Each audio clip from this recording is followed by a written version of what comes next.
Chicago and the Philippines. A comprehensive review of the week's special community events, featuring many exciting personalities, handled by the most professional Chicago Philippine Reports TV staff.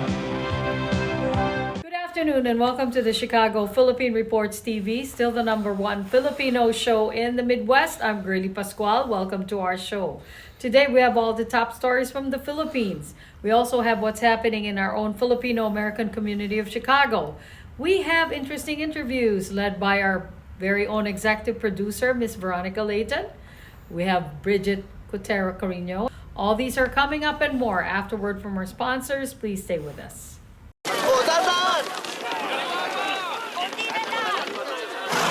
Yan!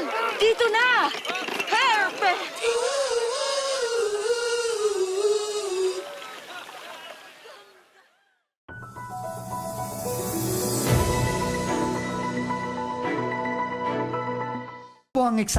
Billions worth of aircraft linked to Ako Bicol Party List Representative Elizalde Co could soon be grounded as Public Works Secretary Vince Dizon pushes to freeze his assets.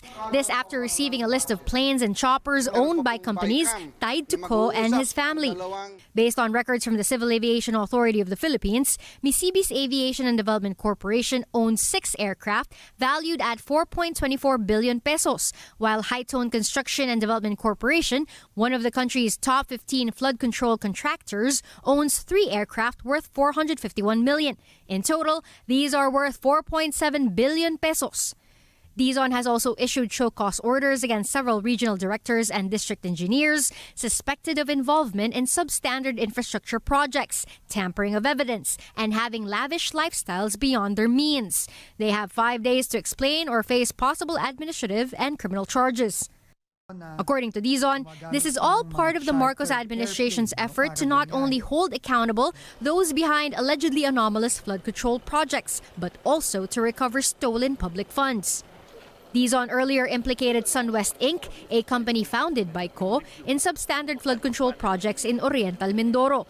The former House Committee on Appropriations chairman is also accused of proposing billions of pesos in insertions in the 2025 national budget that allegedly funded dubious infrastructure projects. Wala akong ideya sa net worth ni Congressman Zaldi Co. But very clear lang, sabi ng NBI at ng DOJ kahapon, freeze all assets. Sabi po ng Pangulo, bawiin lahat ng pera ng ating mga kababayan. At kasama na po ito doon. Dizon also wants to go after a 114 million peso helicopter owned by QM Builders, another major flood control contractor.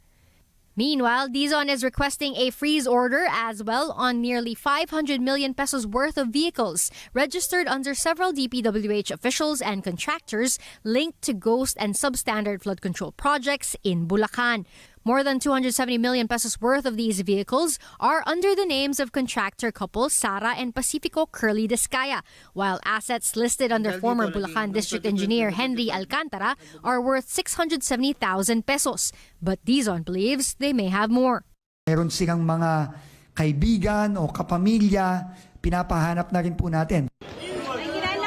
As DPWH continues its probe, Dizon and Independent Commission for Infrastructure Special Advisor Mayor Benjamin Magalong inspected another controversial flood control project, this time in Manila with Mayor Isko Moreno.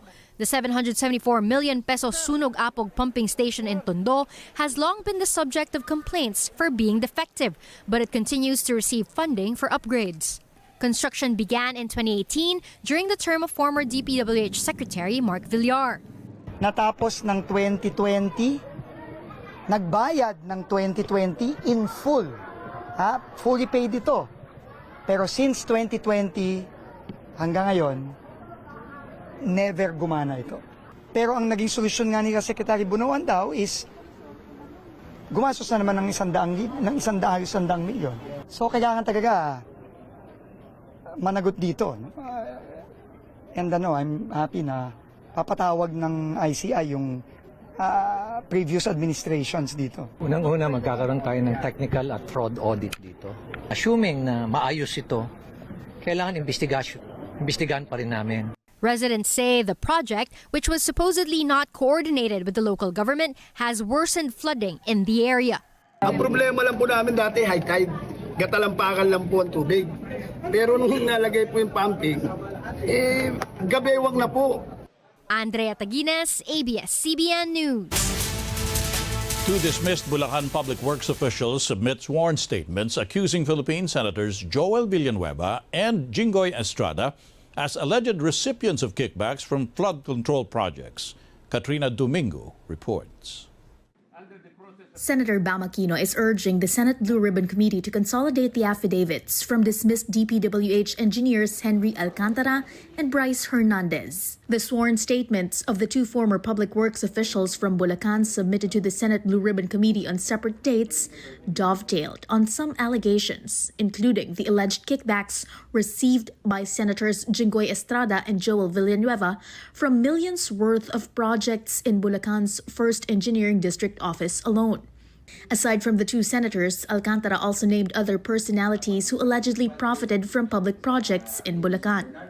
Among them are former DPWH Undersecretary Roberto Bernardo, whose kickbacks were allegedly dropped off in hotel in Manila. Ako Bicol Party List Representative Zaldi Co, whose money is allegedly delivered either to a hotel in Taguig or his residence in Pasig City. Commission on Audit Commissioner Mario Lipana, who supposedly inserted 1.4 billion pesos worth of projects in the budget from 2023 to 2025, even if COA has no hand in crafting the country's annual spending bill. And former Caloocan Representative Mitch Kahayon Uy, whose kickbacks were supposedly collected in a restaurant in Quezon City. Alcantara also claimed that Ferd Star Builders, a contracting company formerly owned by Magbubukid Party List Representative Ferdinand Beltran, asked for a list of projects in Bulacan. But he did not give details as to how the firm was involved in corrupt practices. Asian markets recouped losses on Wednesday with sentiment boosted by a pledge for more AI investments by the Chinese tech giant Alibaba. Philippine shares, meanwhile, are down for a third straight session, the PSE's main index shedding nearly 0.2%, sliding further to the 6100 level. For now, I think prudence would suggest caution as the break of the 6,000 support could bring the PSAI back to the 5.7, 5.8 range. And that range is something that we don't want the index to break below to, as it can possibly fuel bearish sentiment further, which could push the PSEI to a much lower level. In corporate stories, the Ayala Group helping the return of grocery chain Macro in the Philippines, Ayala Unit ACX in Thailand's Macro Raw company signed a subscription and shareholders deal for the business venture that will operate new Macro stores in the country. Equity interest was set at 49.9% and 50.1% respectively. Meanwhile, DigiPlus expanding operations to South Africa, the license application by the Bingo Plus operator is its second foray overseas after launching this week in Brazil. Next to Oceana Gold Philippines, an executive of its parent firm named the company's new chairman of the board, the gold and copper producer today electing Brian Douglas Martin to succeed Peter Sharp, who resigned from the post. And also from the mining and oil sector, Global Ferronickel securing an appellate court order for the release of its chairman from detention. FNI says the court ordered immigration authorities to immediately free Joseph C., who was detained last month for alleged possession of fake Philippine documents.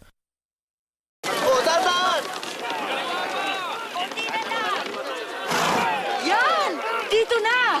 Perfect!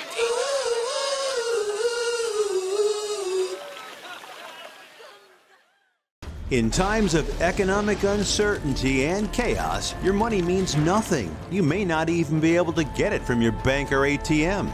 And the money you do have in the stock market will go down and down and down. It's happened during every economic cycle, and it will happen again. What you can bank on is gold and silver. Gold and silver have been a reliable and trusted form of currency for thousands of years. Gold and silver have never been worth zero, and typically gold holds its value and sometimes grows during economic turmoil. Call the Gold Hotline now and learn how to protect your money and your assets with gold and silver. And learn how to set up a new IRA or roll over your current one into a gold-backed IRA. Protect your money from the next market crash with gold and silver. Call now for your free gold guide.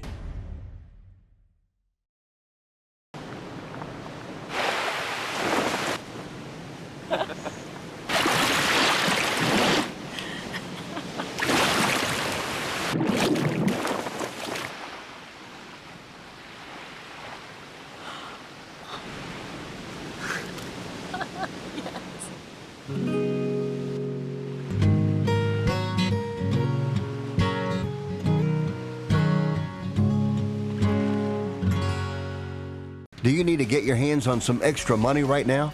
Maybe $25,000 or more? If you're a homeowner, now is a perfect time to get cash out. While homes in many neighborhoods like yours have gone up in value, you can use the money for anything. It's yours. You can buy an investment property, pay for college, pay off higher interest debt, or make home improvements. A cash out refinance is the perfect solution to get the cash you need. If you need $25,000, $50,000, or even $100,000, now's the time. Home values are up, and so is your equity. We offer you a way to use it. No need to sell your home or use your savings. Call New American Funding now and speak to a cash out refi specialist and see how much cash out you can get. Call New American Funding at 855-332-3929. That's 855-332-3929. Call 855-332-3929. Via Times, vital news, vibrant views for the Filipino Asian communities in Chicago. Via Times for your most interesting and exciting reading and your party coverages. Via Times has very interesting columnists. You name it, Via Times has it. Law, Filipino news, dentistry, immigration, humor, serious opinions, health, beauty, mysticism, Bata Corner, showbiz, and intelligently written editorials. Call Via Times at 773-866-0811.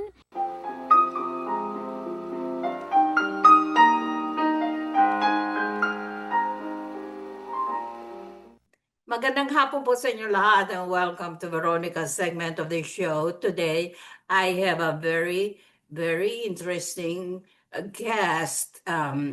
And this is his first time in our show. He's a book author, and his name is and he's a professor, Dr. Jim Padria. Dr. Jim Papadria. She is married to a Filipina, Bicolana. I noticed it's a Philippine shirt right away. Okay. Dr. Papandrea is, well, he wrote this book titled Church, Original Church. The Original Church, yeah. So I got to get a copy of that. And he's a professor of church history and theological history. And it sounds heavy to you. If it sounds heavy to you, it sounds heavy to me too. Well, it's only this thick, so it's not too big. Now, how many pages is that? I don't know. 135. Oh, and you are teaching the Garrett Theological Seminary. Okay. Right, in Evanston, yeah. Where is that? It's in Evanston, northern suburbs of Chicago. Oh, Evanston here. Yeah, yeah. Oh, okay. I live in Florida, but I teach there. That is our neighboring suburb. Yep, that's right. I love Evanston. It's a really nice, quaint town where Northwestern University is, right? Yeah. We're Garrett Seminary is on the north end of the campus of Northwestern. Okay. Now, Dr. Papandrea, well, he wrote this book titled Original Church. Okay, the first question we'll ask him is the background on why he wrote a book like this. Doctor. Yeah, so I grew up in a Protestant denomination, and one of the things, well, they taught me a couple things when I was growing up in a Protestant church, and there were two things they taught me that really stuck with me my whole life. And as it turned out, one of those things was true and the other was false. The thing that was true that they taught me was that it should matter to us what the earliest Christianity was like. If we call ourselves Christians, we should care what it was like back in the early church when people were being taught by the the very disciples of the apostles, and they were much closer in time to Jesus himself and the apostles, and so that they were closer in time to the original teachings. So we should care about that. We should want to know what that was like. And in some sense, we should model ourselves after that. So that's one thing they taught me. And I learned that so well that when I eventually went back to get my doctorate, my PhD, I decided to study the early church to find out what that original church was like.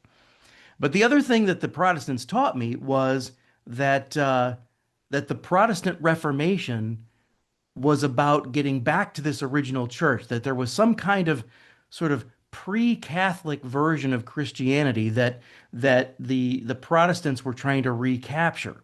And that turned out to be a myth because once I studied the original church, what I found out is that the original church is the Catholic Church. And so it led me back to the Catholic Church of my Italian and Irish ancestry, and so I've made my career all about studying early Christianity, and and what you find out when you study earliest Christianity is that it is very much the Catholic Church, and the Catholic Church of today is the closest thing to this sort of authentic original. There's no such thing as pre-Catholic Christianity that somehow the Protestant churches are trying to emulate. The Protestant churches have introduced a lot of new things to Christianity in the last 500 years, but they are not, as they claim, going back to some original version of Christianity.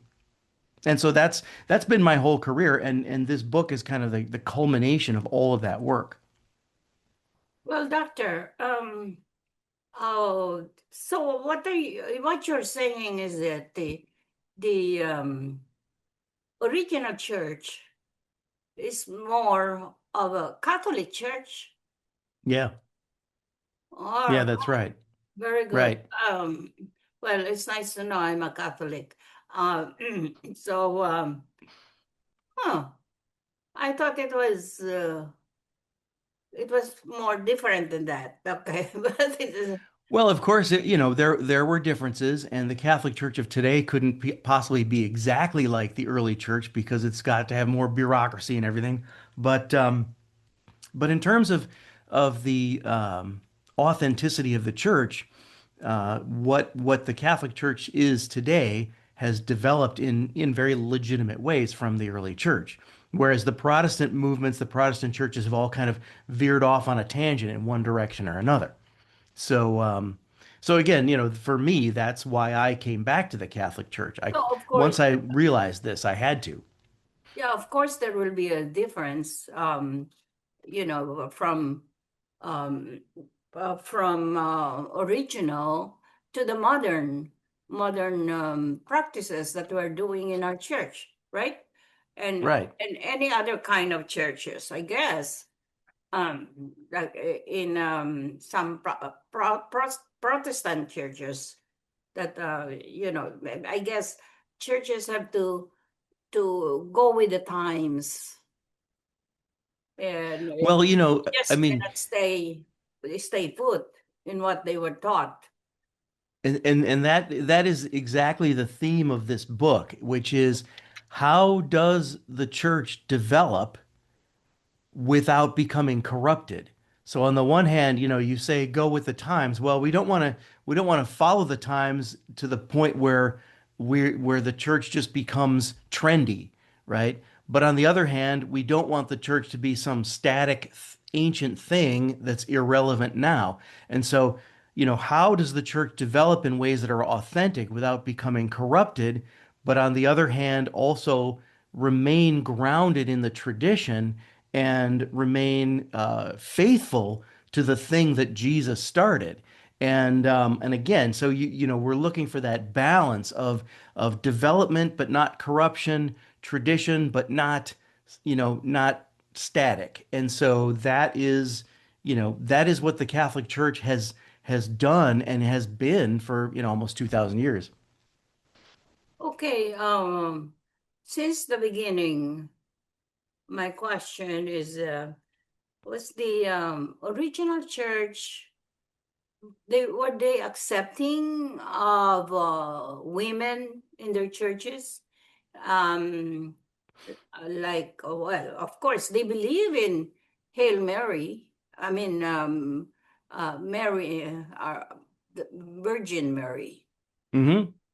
Yeah, well, the early Christians were really ahead of the game in the ancient world in terms of the value of women and protecting women. And the early church was all about protecting women and children from abuse and from neglect and from destitution. The women were, of course, welcome in the church. I mean, that's, when St. Paul says there's no longer male or female, Jew or Greek, but we're all one in Christ Jesus. But of course, in the early church, the clergy were men, and they did have deaconesses who assisted women during their baptism. But apart from that, the clergy historically were all men, as they are to this day in the Catholic Church. But they did have already in the early church the tradition of what we call consecrated virgins, which is the precursor to our religious sisters today. And so there was. Again, this is unique in ancient culture. There's a vocation for women apart from marriage, which is, consecrated religious life. We already see that in the early church. And then in terms of, we have some really important documents that were written by women. Back in the ancient world, women didn't write a lot of documents, but when a Christian woman did write a document, it was celebrated and preserved. It was not suppressed. And so we have the pilgrimage diary of Egeria, where she took notes on her pilgrimage to the Holy Land. We have the diary of Saint Perpetua, who kept a diary while she was in prison, waiting to be martyred. And we have notes from the teachings of Saint Macrina, written down by her brother. And so where the women in the early church wrote things down, those things got kept and were respectfully read. I see. Was it popular during the Roman Empire? So yeah, so when we talk about the early church, that's exactly what we're talking about. We're talking about the church during the Roman Empire. So um, it's very interesting how the Roman culture, Rome shifts from being a republic to an empire right about at the time Jesus was born, right around that same time. And so the Roman Empire and the early church really exist side by side and are kind of interdependent with each other. And so in my studies, like I've studied not only the early church and the New Testament, but also the Roman Empire, because you can't really understand the early church without understanding Roman history too. So it's all of that time from, the first several centuries AD, that's what we're talking about when we say the early church. How about how about some of the translations that they use in the Bible about this original church? Yeah, so the Bible of the apostles and their disciples and the early Christians was basically all in Greek. And so what they had was they had an Old Testament that was translated into Greek, and that did include the books that are all the books that are in the Catholic Bible. And so you may be aware that the Protestants took some books out of the Bible. So we have books in our Old Testament like Tobit and Maccabees and Wisdom. The Protestants have taken those books out of the Bible, but those books were in the Bible of the original church. And then of course, they had the New Testament as well, and all of that was in Greek. The Old Testament stuff mostly had been translated into Greek from Hebrew. The New Testament was written in Greek, and so that's the Bible they use. Now, eventually, by the third, fourth century and going on from there, then the Bible starts getting translated also into Latin, and that's where we get our Latin Bible from. But to this day, we have the manuscripts of the Bible in both Greek and Latin. And so when they make a translation into English or into Tagalog, they're making that translation from these original languages of mostly Hebrew and Greek, but also sometimes Latin too. Professor, I thought it was in Latin instead of Greek. I mean, it was originally written in Greek. The New Testament was originally written in Greek and then had to be translated into Latin. Oh. And so when we think of the Catholic Church and we think of everything being in Latin, like the Mass was in Latin and everything, well, that was true for the Middle Ages, but not so much in the early church. In the early church, it was Greek and it shifted to Latin. And the reason it shifted to Latin is because in the Western part of the world, everyone started speaking Latin. And so it's very interesting because just like the Second Vatican Council authorized Mass in the different languages that you actually speak, that we all actually speak, well, that's exactly what happened when everything shifted from Greek to Latin. It shifted from Greek to Latin because Latin was what everyone was actually speaking, and they were forgetting their Greek, and so it was better to have it all in Latin. And it was that way for, over 1,000 years. And now, of course, we have the option of going to Mass in our own native languages, but we think of it as Latin, but at first it was actually Greek. Okay, Professor, where can our viewing audience pick up your book? Well, all my books are available on Amazon. I have an Amazon author page, and if you go to drjimsbooks.com, that'll bounce you right to my Amazon author page, and it's and all my books are there. It's drjimsbooks.com. All right, very good. One last word before we sign off. One last viewing audience from you. One last word from me. Well, I am just very excited about Christians and especially Catholics interacting in positive ways. And I just want to discourage people. I want to say, get away from all that controversy that you see on the internet and all the arguing and the infighting, and let's be a church that gets along. And that would be my last thought. Professor, this is a very interesting interview. How I wish we had more time, but I'm getting signed that it's time off already. And I want to thank you for gracing our show today, Professor Papandrea. Thank you. Maraming salamat. That is thank you in Filipino. I think you know that. Okay. I do. Salamat po. Maraming salamat po. All right, great. At maraming salamat po sa inyong panonood. Ako po si Veronica. Enjoy the rest of your weekend. Bye, Professor. Bye. Thank you. Dr. P. Papandrea. Thank you. This is a prayer and a reminder. All we have is now. Anak, umuwi ka na.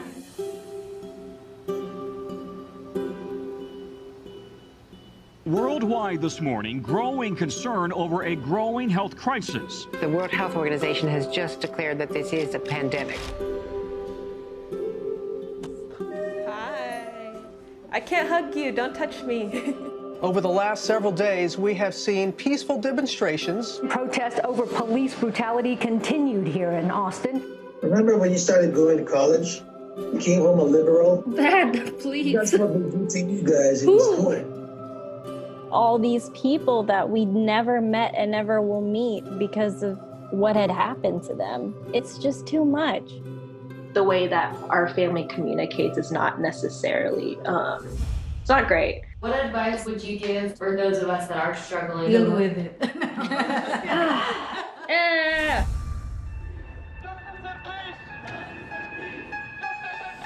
I think the norm for our communities has been to just stay silent and keep to your own business. I could definitely be doing more than I'm doing right now, and I know that others can as well. What if someone is called from God to be an activist? I can answer that question.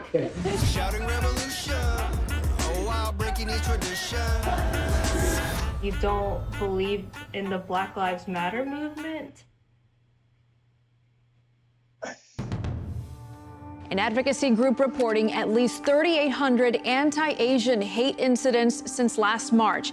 I'm kind of conflicted. I'm like, maybe I should move home and be here with them. I hope that this moment makes you take a step forward and a step together in the right direction. In order for a subject to not be taboo in our community, there always has to be like someone to start that conversation. You speak up for me when I can't speak up for myself. And I've seen you do that for other people. I see a lot of people who just kind of cut off friends and family, and I don't think I can do that. I love my parents. This is a symbol of our voices. If you look at your neighbors around you, you will see who stands with you, who stands for you. At least I know that you can stand up. That's the thing I'm so happy about.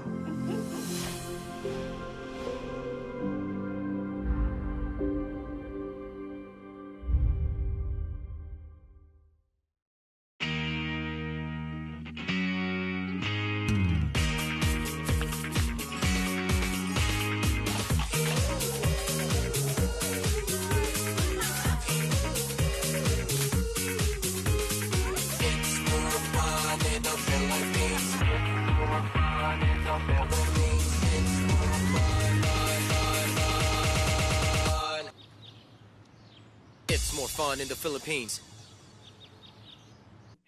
Magandang hapon po sa inyo lahat and welcome to Veronica's segment of this show. Today, I have a very exciting guest from the Philippine Consulate General of Chicago. And she's one of the consuls assigned here in Chicago lately. And her name is Consul Ella Mitra. There's another name. Oh, you have a second name. Karina, Miss Veronica. Okay. Ella Karina, yeah. All right. Welcome to our show. Thank you, Miss Veronica.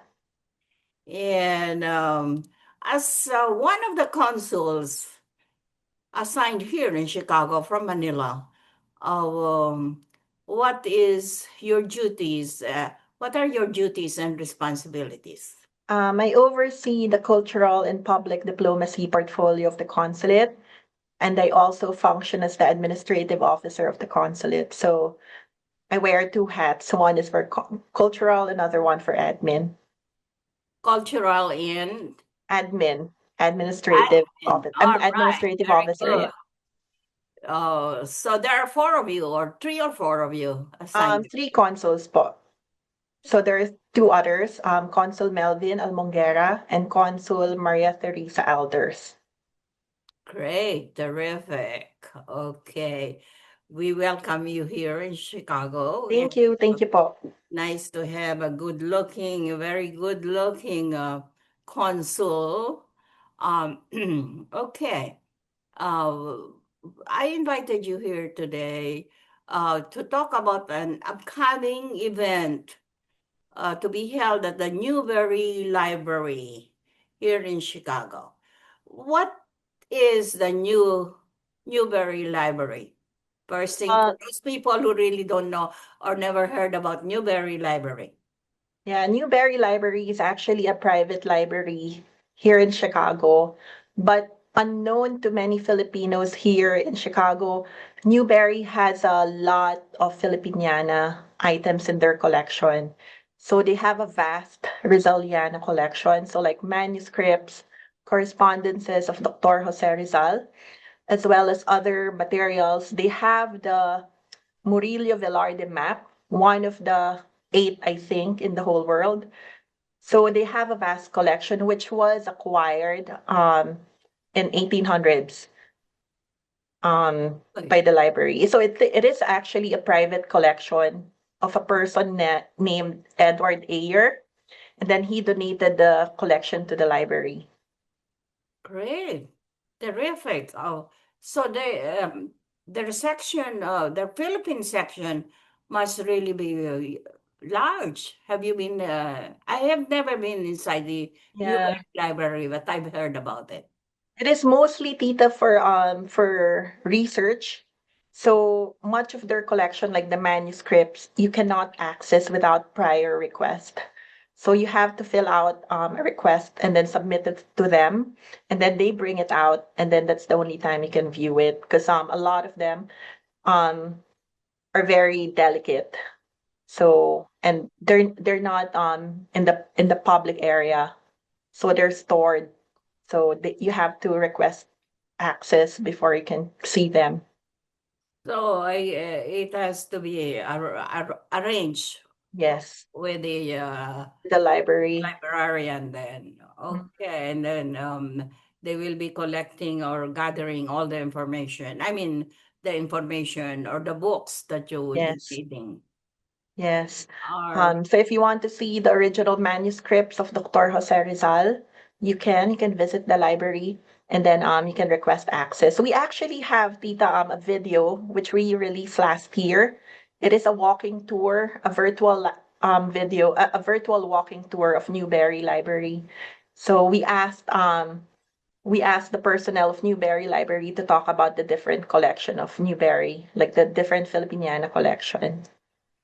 all right. Okay. When is the event with the Professor Ambeth Ocampo? Now, when is it going to be held? Please announce it to our viewing audience. There are actually two events. The first one is in October 23 to 24 at the Newberry Library. This is a symposium organized by Newberry Library together with the Philippine Consulate and the University of Chicago. So this is entitled Sim- Philippine Philippine life under Spanish colonization or during the Spanish period. So it's pre-colonial Philippines. So so Professor Ambeth Ocampo will be the keynote speaker, and then there are other notable guests during the symposium. And then the other one is on the 25th. This one is the one organized by the consulate, still at the Newberry Library.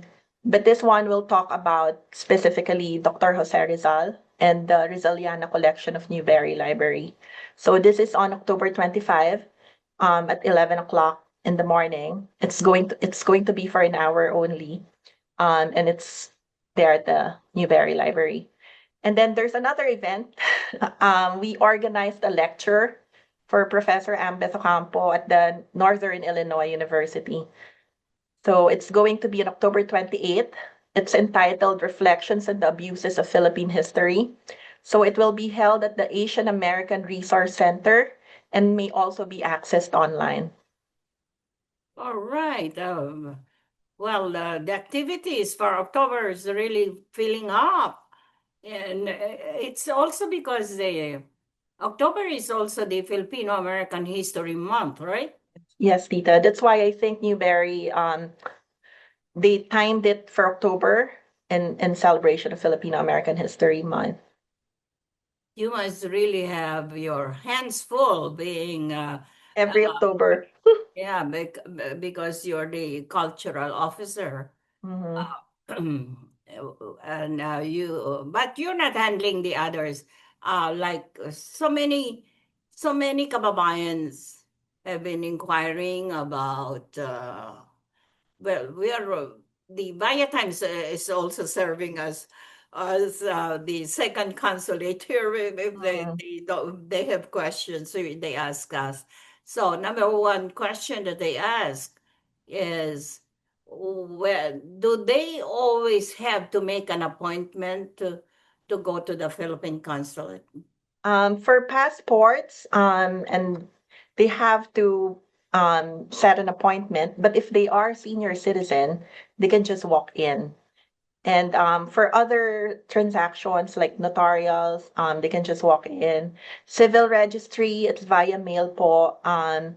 Dual citizenship, it's also via mail. So we can pre-process the documents before we ask the client to come here. But passport, if they're a senior citizen or if they have an urgent need for a passport, they can just walk in. We try to accommodate everyone naman po. Another question that we receive most of the time about the dual citizenship program that or job that you're handling at the consulate. So what are really the requirements needed that they have to produce when they go there? Or So do they have to make an appointment to do that? yes. So they need to send an email with the documents, with photocopy, with the scanned copies of the documents, so we can pre-process and check if they're lacking anything. So for the dual citizenship, I'll just pull out my I'll just pull out my código. Código, okay. So there are a lot of requirements. So one is of course the application form, original birth certificate issued by the Philippine Statistics Authority, original marriage certificate if married, if married. So if in the Philippines, we need the one issued by the PSA. If married here in the US, so issued by the US government authority. For divorced, annulled, or widowed applicants, whichever is applicable, we need the original divorce decree, and or the original authenticated recognition of divorce issued by the Philippine court, and the original annotated marriage contract for annulled people, and then copy of U.S. naturalization certificate, copy of Philippine passport, and copy of U.S. passport. I know there's a lot.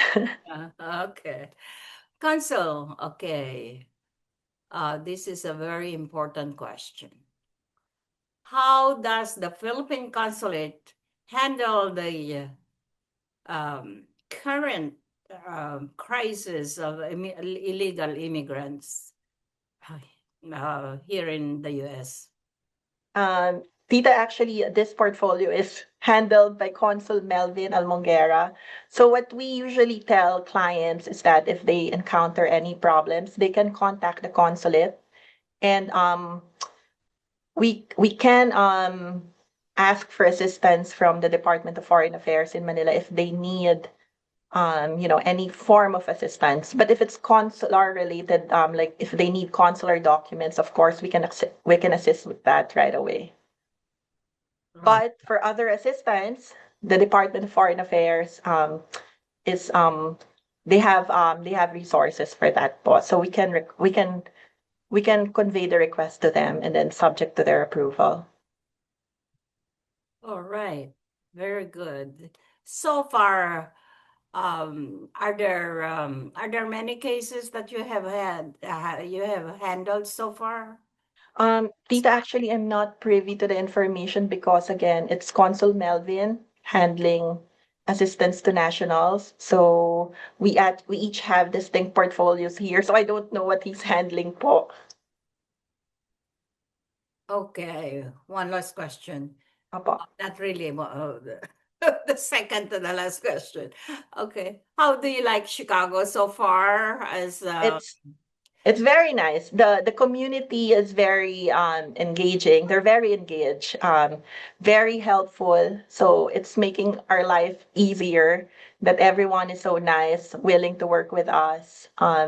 Everyone is easy to talk to. So I really like it. And the city is very beautiful. Wow. All right. Well, we really appreciate your work that you've been doing here for us here in Chicago. And we thank you very much for the hard work that you've been doing. And okay, one last word. Oh, about the arrival and appearance of Professor Ambeth Ocampo regarding the Newberry library documents that he's going to be discussing with the Filipinos here. Sorry, what about it? So about the documents and materials that the Newberry library about the Philippines and how the Filipinos, the kababayans, can access some of the materials that they would like to use in Okay. school. So let me just reiterate, Tita. We'd like to invite everyone to go to join the symposium of Professor Ambeth Ocampo on October 25th at the Newberry Library at 11 a.m. So this will be for an hour. Professor Ocampo will discuss the Rizaliana collection of Newberry Library.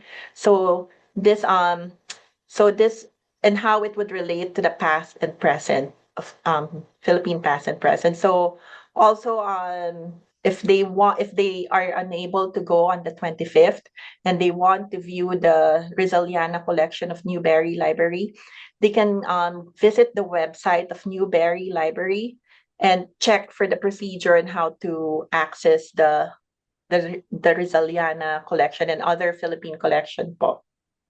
Very good, terrific, exciting, and I thank you very much for Thank you, Miss Veronica. Thank you so gracing much our po. show today. Thank you so much for being a friend of the consulate. Thank you very much po. You're welcome, and also, well, it will really always be nice to be seeing you around in some of our community functions. Present, Tita, and the community events. We're everywhere. Okay. Consul Ella Mitra. Remember the beautiful face. Thank you po, Tita. Maraming salamat. Maraming salamat din po. Okay. Bye now. Bye po.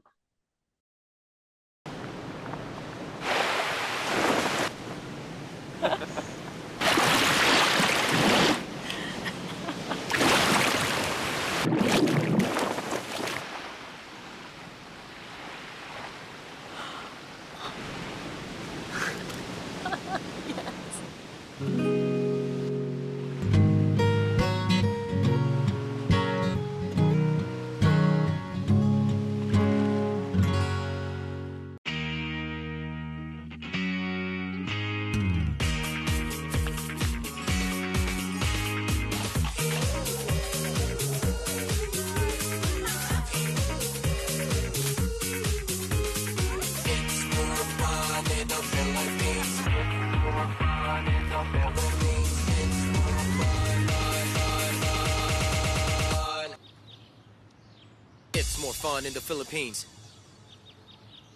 We would like to welcome all of you to Baladna Jewelry. We have a very big selection of 21 karat gold jewelry imported from the Middle East, from Dubai, Saudi, and Bahrain. And we have a very big selection of diamond.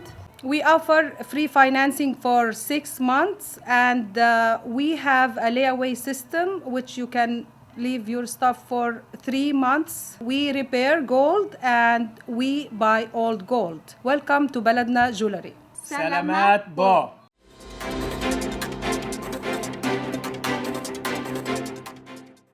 Good afternoon. This is Bridget Karina Quetter bringing you this week's local news from our community.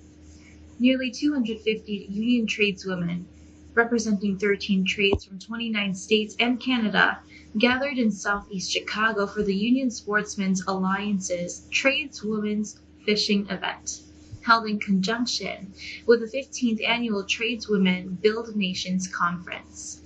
Sponsored this year by the United Association, the USA's Women's Fishing event has quickly become a cherished TWBN tradition, with participation quadrupling since it began in 2022. The event offers Union sisters the chance to step away from the conference, try something new, and celebrate solidarity in a unique setting. President Donald Trump signed an order Monday designating the left-wing Antifa movement as a domestic terrorist organization, the White House said, in a move sparked by the killing of conservative ally Charlie Kirk. Antifa is a shorthand term for anti-fascist, used to describe diffuse far-left groups, and there have been questions since Trump first mooted the designation last week about how to define it. Trump's order on Monday described Antifa as a militarist, anarchist enterprise that explicitly calls for the overthrow of the United States government, and was using violence and terrorism to suppress free speech. Trump has repeatedly warned of a crackdown on left-wing groups since the assassination of activist Kirk, who was killed on September 10th at a Utah University campus, sparking right-wing rage. The Illinois Department of Public Health is reminding Illinoisans to take appropriate precautions against tick bites after an Illinois resident became seriously ill with powassan, a tick-borne illness that had not previously been detected in the state. With warm weather still prevalent, tick-borne diseases remain a potential threat here in Illinois, said IDPH Director Dr. Samir Vora. It's important for everyone to guard against tick bites and the serious illnesses they can cause. We urge everyone to fight the bite by reducing opportunities for exposures and repelling tick bites by wearing preventative clothing. If you have been in a wooded or grassy area where ticks are common and you begin to show symptoms like fever, fatigue, or headache, see a healthcare provider immediately. The Illinois Department of Central Management Services is expanding its successful Intern to Hire program, partnering with the Illinois Department of Transportation to include engineering roles.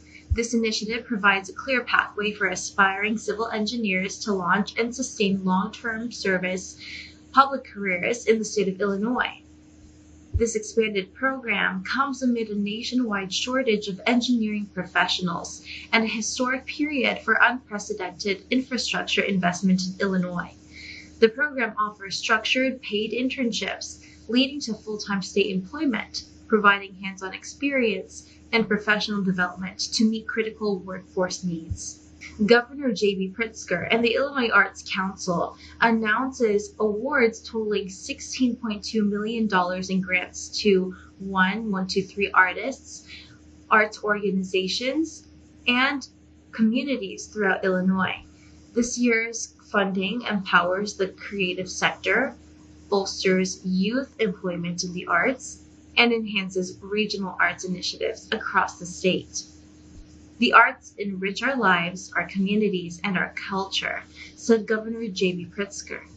With key arts funding under attack at the federal level, I'm proud that Illinois is continuously investing in our state's talented artists, encouraging young people to pursue their passions in the arts sector, and enhancing community-wide access to arts initiatives. These programs fortify the state's vibrant cultural landscape and foster community engagement.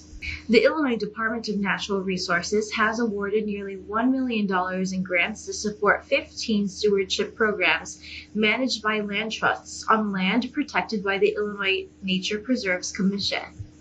The grants are part of the Illinois Natural Areas Stewardship Grant Program, which aims to increase the delivery of much-needed land and water stewardship activities to natural areas permanently protected within the INPC system.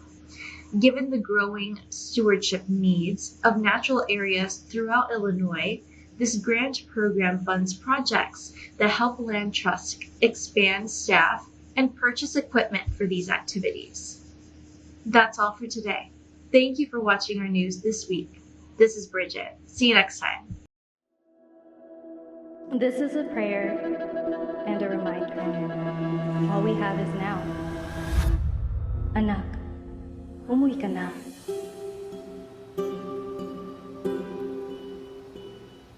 Worldwide this morning, growing concern over a growing health crisis. The World Health Organization has just declared that this is a pandemic. Hi. I can't hug you. Don't touch me. Over the last several days, we have seen peaceful demonstrations. Protests over police brutality continued here in Austin. Remember when you started going to college? You came home a liberal? Dad, please. That's what we do to you guys in school. All these people that we never met and never will meet because of what had happened to them. It's just too much. The way that our family communicates is not necessarily, it's not great. What advice would you give for those of us that are struggling? Deal with it.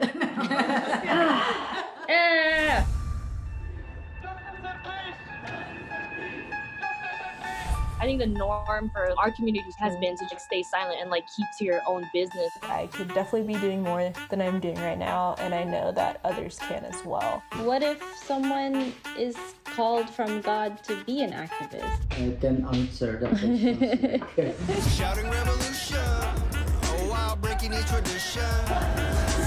You don't believe in the Black Lives Matter movement? An advocacy group reporting at least 3,800 anti-Asian hate incidents since last March. I'm kind of conflicted. I'm like, maybe I should move home and be here with them. I hope that this moment makes you take a step forward and a step together in the right direction. In order for a subject to not be taboo in our community, there always has to be like someone to start that conversation. You speak up for me when I can't speak up for myself. And I've seen you do that for other people. I see a lot of people who just kind of cut off friends and family, and I don't think I can do that. I love my parents. This is a symbol of our voices. If you look at your neighbors around you, you will see who stands with you, who stands for you. At least I know that you can stand up. That's the thing I'm so happy about.